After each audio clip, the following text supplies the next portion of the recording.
Si Daddy, nung kalamay.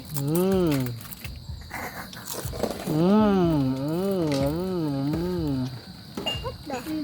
Mahal nga, 15 pesos. 15 pesos niya, pero kami nga meron ito. Ito niya. Tapos tingin niya buhat. Ngayon ko kung siya, bulog kay ka.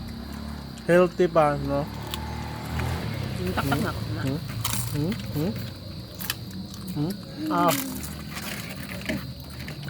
Nga may check ko, magbulan na itong kalamay.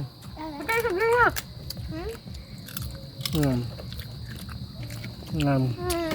Pwede say the best nga snacks. Kundra mga chicheria or sa mga, ano sila, mga fast foods, Pwede no? man hindi mo mabalon. Inas mama, dili. Kahit. Yan yung pagmaan kayo, mama. Hindi mo naman yung makakala mo niya mo. Hindi naman yung cancer yan. Dili naman iskod. Ngayon ka nabuhi sa mga yanong tao.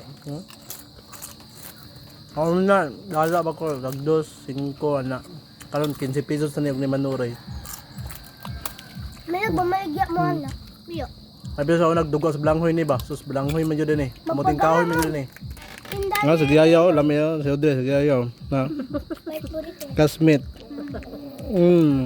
Burikit for sale. So, mo yun, no? Thank you for supporting and following me. God bless. Nga unta.